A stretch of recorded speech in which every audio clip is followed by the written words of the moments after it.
नमस्कार, NBC news में आपका स्वागत है। मैं नितिका शर्मा आपके साथ। आज हम आए हैं अरुण अग्रवाल जी से मिलने, जिन्होंने अपनी मेहनत के बल पे अपनी एक नई पहचान खड़ी करी है। तो आइए बात करते हैं उनसे। नमस्कार सर। नमस्ते। सबसे पहले तो मैं एनबीसी न्यूज का हार्दिक धन्यवाद दूंगा कि उन्होंने इस तरह का सोचा कि मेरे से बात करने की, तो उसके लिए मैं पूरी टीम को आपकी और विशेषकर राजकुमार जी निठारवाला जो मेरा छोटा भाई है उनका विशेष धन्यवाद दूंगा कि उन्होंने आज इस तरह का मेरे साथ बात करने की सोची। सर, आपका जन्म कहाँ पे हुआ है? मेरा जन्म कलकत्ता महानगरी में हुआ 24 अगस्त 1962 को और करीब 27 साल में कलकत्ता था।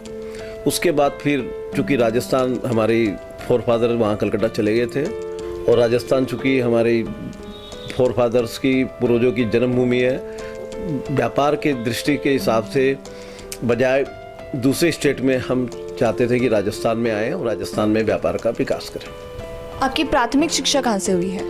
मेरी शिक्षा कलकत्ता से ही हुई। मैं सेंट जेवियर्स कॉलेज, जो पूरे इंडिया का सुविख्यात कॉलेज है, वहाँ से बीकॉम ऑनर्स की डिग्री ली। फिर एमकॉम किया मैं कलकत्ता यूनिवर्सिटी से। लॉ पढ़ा सुरेंद्रनाथ लॉ कॉलेज से। इतना समय जो आपने कलकत्ता में व्यतीत किया है, उसके बाद में आपने जयपुर को अपनी कर्मस्थली क्यों बनाया? जयपुर को कर्मस्थली इसलिए बनाया कि जयपुर की और राजस्थान की मिट्टी में एक अलग तरह की सुगंध है और हमारे पूर्वज चूँकि यहीं उनकी जन्मभूमि यही है। और राजस्थान को मैं जिस लिहाज से बात करना चाहूँगा कि राजस्थान की माटी में एक ऐसा तेज है, एक ऐसा ओजस्व है कि पूरे हिंदुस्तान ही नहीं, पूरे वर्ल्ड में राजस्थानी मारवाड़ी जहाँ भी गए, ये कहावत है, जहाँ ना पहुँचे बैलगाड़ी वहाँ पहुँचे मारवाड़ी। ऐसे में मारवाड़ियों ने पूरे इंडिया की इकोनॉमी को एक सुदृढ़ स्थिति में पहुँचाने का काम किया। तो राजस्थान को मैं भी जब सोचा कि पूरे वर्ल्ड में आज कहीं भी कोई भी नहीं मिलेगा लेकिन मारवाड़ी जरूर मिलेंगे, तो राजस्थान की माटी में कोई खासियत है तो क्यों नहीं राजस्थान ही चल के अपना वहाँ कार्यक्षेत्र किया जाए। फिर भी कार्यस्थली के हिसाब से आपको राजस्थान में ऐसा क्या मिला? क्योंकि दिल्ली है, मुंबई है, यहाँ पे तो बहुत बड़े बिजनेस सेटअप हैं, तो राजस्थान में ऐसा क्या दिखा आपको? राजस्थान से लगाव था। राजस्थान, चूँकि राजस्थानी हूँ, मैं मारवाड़ी हूँ, तो इसीलिए राजस्थान को चुने। सर, जैसा कि हम सब जानते हैं बहुत ज़्यादा समाज सेवा करते हैं, तो आप किन किन संस्थानों से जुड़े हुए हैं समाज सेवा के रूप में?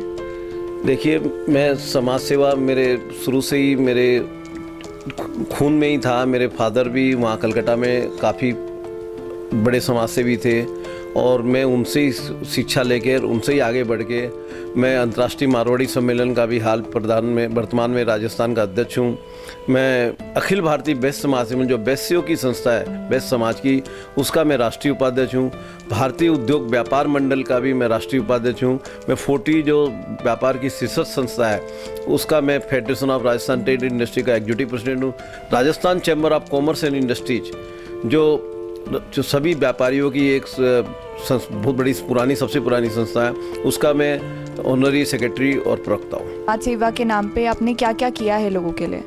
देखिए, समाज सेवा शुरू से ही जहाँ मैं कलकत्ता था तो वहाँ भी मैं काफ़ी समाज से संस्थाओं से जुड़ा हुआ था और यहाँ भी मेरा, क्योंकि लोग अपने लिए जीत तो सभी जीते हैं लेकिन जो समाज के लिए, दुनिया के लिए, जनता के लिए जीते हैं, जनता का दुख दर्द बांटते हैं, तो मेरा शुरू से ये भावना रही।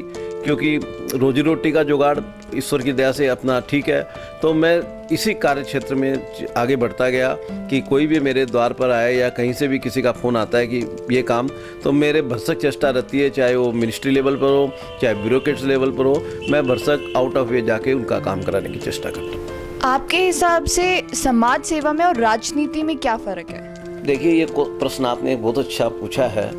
राजनीति की सीढ़ी पर चढ़ने के लिए लोग समाज का सहारा लेते हैं, लेकिन आज जो राजनीतिक और सामाजिक मिश्रण जो हो गया है वो वास्तव में गलत हो गया है। लोग पहले कोई ज़माने में जब हमारा देश आज़ाद हुआ था, उस समय राजनीति में ऐसे संदेह हुए लोग आते थे जिनका उद्देश्य राजनीति में आकर समाज सेवा करना था।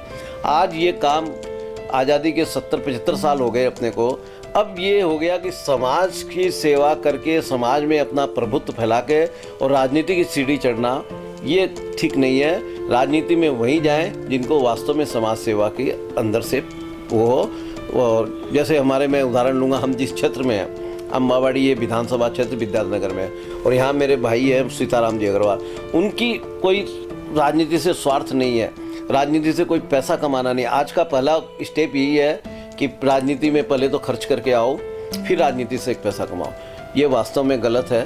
और मैं उनकी, जैसे अभी सीताराम जी की बात कर रहा था, वो वास्तव में ऐसे समाज सेवी राजनेता की आज के दिन जरूरत है जो अपने घर से घर फूक के तमाशा देखने वालों में वो हैं। तो वो जब तक राजनीति में नहीं आएंगे, जब तक ये राजनीति की जो दशा और दुर्दशा पूरे हिंदुस्तान में हो रही है, ये नहीं सुधरेगी। जब आप इतनी समाज सेवा करते हैं तो आपने कभी राजनीति में आने के बारे में क्यों नहीं सोचा?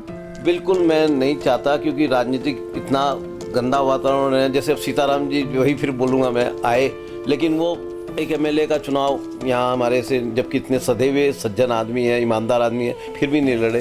तो ऐसे में मैं राजनीतिक महत्वाकांक्षा को न पालते हुए, मेरे कोई राजनीतिक महत्वाकांक्षा नहीं है। मैं मेरे जीवन का यही उद्देश्य सोच रहा हूँ कि मैं जब तक जीऊँ समाज की सेवा करूँ, समाज के काम आऊँ। मेरा यदि थोड़ा सा भी काम मैं समाज के आ सकूँ तो इससे मैं मेरे अपने जन्म को कृतज्ञ मानूंगा। आप सरकार से कुछ कहना चाहते हैं समाज को लेकर कि समाज को कैसे आगे बढ़ाया जाए और कैसे उसका डेवलपमेंट हो? मैं राजनीतिक पार्टियां चाहे जो भी हो, मुख्य रूप से तो दो पार्टी है यहाँ। भारतीय राष्ट्रीय कांग्रेस पार्टी है जो सबसे पुरानी पार्टी है, और फिर बीजेपी है। मैं दोनों पार्टियों को आपके एनबीसी चैनल से मार्फत से ये अनुरोध करना चाहूँगा, जो समाज सेवा में अग्रणी हैं, जो समाज सेवा करते हैं, उनको राजनीतिक डिसीजन जो लेते हैं उनको पास में बैठा के यदि वो डिसीजन ले तो निश्चित रूप से समाज की एक अलग संरचना आएगी, समाज में एक अलग सुधार का आएगा। ये खाली आदेश पास करके और इस चैम्बरों में बैठकर और जो कानून बना देते हैं, उससे समाज को एकजुट नहीं होगा। आज जो जातिवाद का जहर सबसे बड़ा, ये वोटों की राजनीति के कारण जातिवाद का जहर जो हिंदुस्तान में है, इसको जब तक खत्म नहीं किया जाएगा, एक स्वच्छ राजनीतिक वातावरण नहीं बना, ये समाज को जोड़ के ही संभव हो सकता है। तो आप जुड़े रहिए एनबीएससी न्यूज़ के साथ। नमस्कार।